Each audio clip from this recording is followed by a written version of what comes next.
Hey guys, welcome to the Exiles log. This particular one comes a couple of days after the ECC, and I just wanted to give my thoughts on the weekend. It was great, and we all had a great time. It was one of our best yet, and one of the ECC's best yet. And I wanted to just say thank you to everyone involved, everyone who came along to our display table and chatted to us, and all the new members of the club who we've met as a result. Welcome to the family. But this year I wanted to make a comment on it because it was really special for us. We've had a great relationship with DCC since the beginning. We've kind of grown with them, and we've had a table with DCC from the very beginning.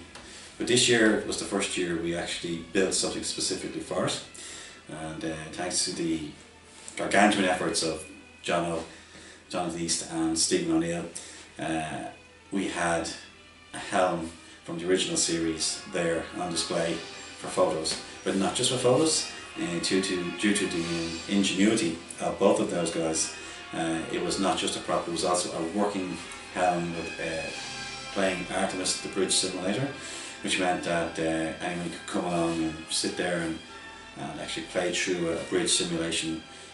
We were doing 10-minute scenarios. We had to cut it down because we were kept going the whole weekend. It turned out to be so popular, and we are absolutely delighted with the response that it got.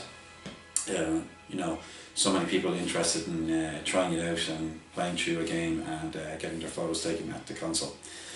So it was fantastic. We had a fantastic time presenting that to you, and I just wanted to, you know, say thank you to everyone involved with the build of it and helping us to fund it, and you know, it was fantastic.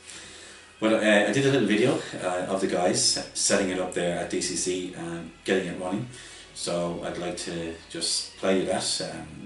You'll meet Jonathan East and Stephen O'Neill, the two guys mainly involved with the building and running of this fantastic piece, and I hope you enjoy it. We certainly did.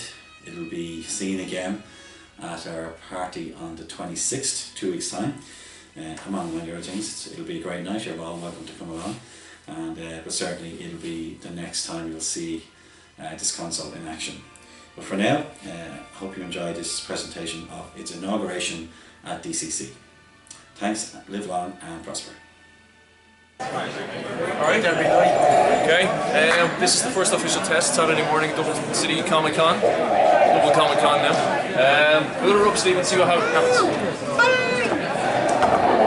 Come in here and have a look at all these lights. Come in and have a look at our computer rig. Stephen is wonderfully built. Alright. We've got four desktop PCs there, 4 motherboards racked up in a purpose-built box. And if you come up here, you'll see all 5 Windows machines all 5 Windows are working. And then the final thing, to just muck up everything, see if the projector works today. Okay. So we were here for 2 hours last night. Network problems. Just we couldn't get them talking to each other. Nothing would talk to each other. Bit of sound. I like it. We're not completely finished. We still some kind of you know, tidy ups to do in regards to. Where that sound is coming from? Huh? It's coming from the woofer. So we want to put some sound effects in here on the main. This is going to be our server. We're playing Artemis. This is our server. This is going to be our tactical and science, which is kind of navigation. You know, photon torpedoes, phasers. What is the other ship? And then over here, everyone's always super interested to fly with the joystick and throttle. We're using the X52 series from Cytec, now Logitech. So we've just turned it on. Got an image on our main view screen, so we're all excited about that. We have a little bit of sound. So next thing is, can the game talk to itself this morning? It didn't want to talk last night. We got it talking at the end of the night and left. Let's see if we get it talking this morning. All right. Here we go, Steve. Keyboard. Cool. All right.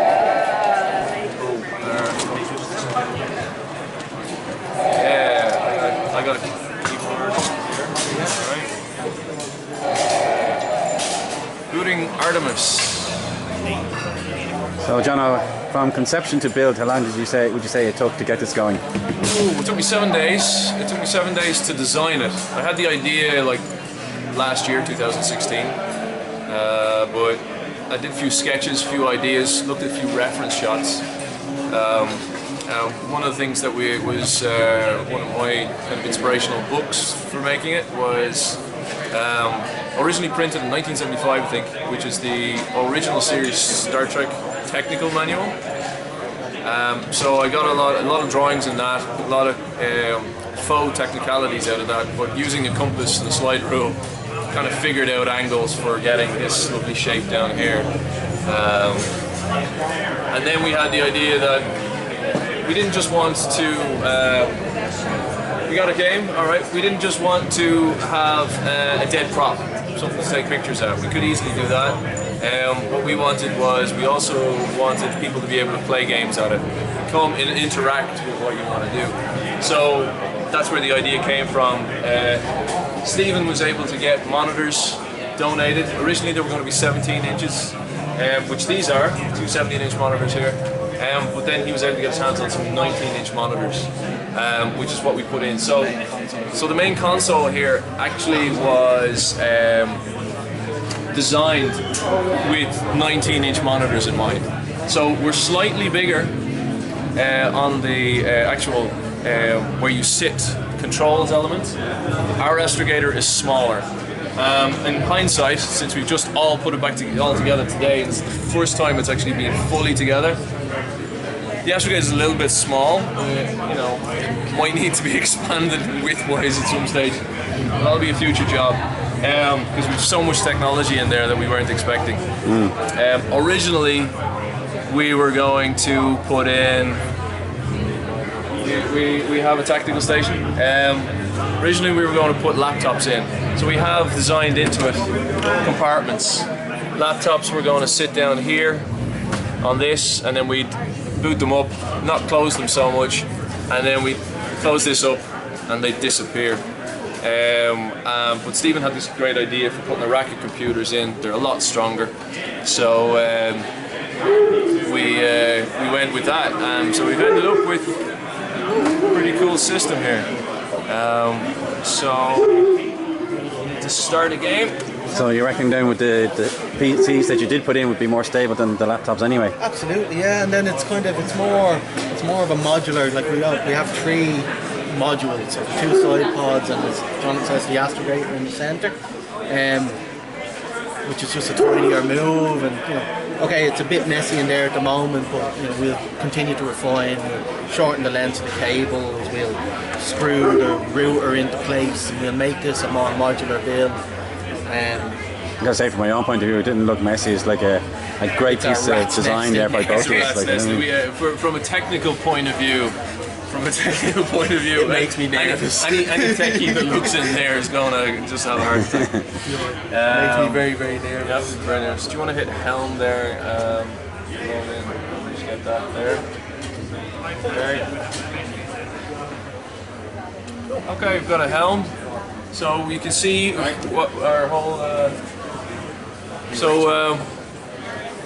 If you come over here, our stations. We play Artemis. And for those of you who don't know, our Artemis screens have been modified, Artemis version 2, modified with Star Trek ships. So currently, just as a test, we've got the basic ship which was loaded into our version that I modified a couple of years ago, which is a Sabre class. We're going to change that to a Constitution refit in a minute.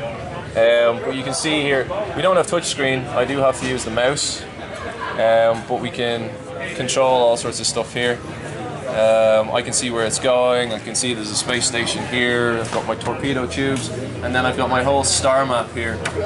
And we have a wonderful little little program, a KM, or a keyboard switch.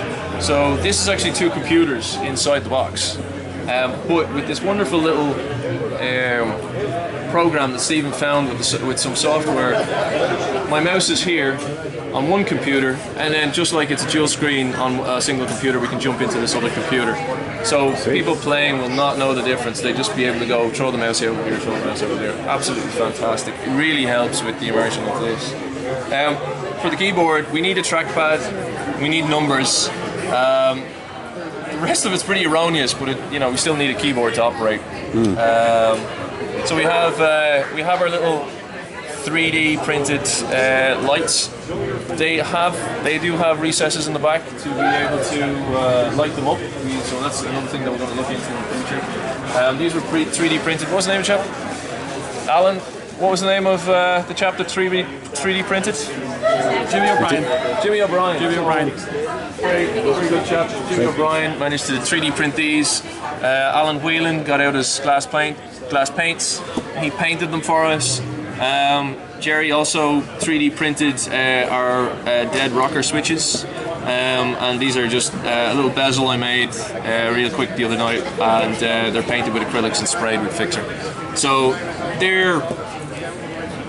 we're not screen accurate, but we're almost there. They still look the part though. They still look the part. It helps to take kind of the dead black look out of it. But if you look at the original series, most of what Sulu and Chekhov are doing is this.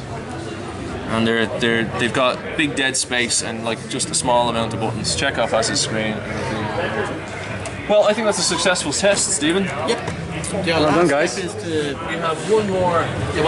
this is on. It just needs to be. The desktop needs to be extended. So, let's see. And there is the heart of the beast. Love that. Shields might be an idea, huh?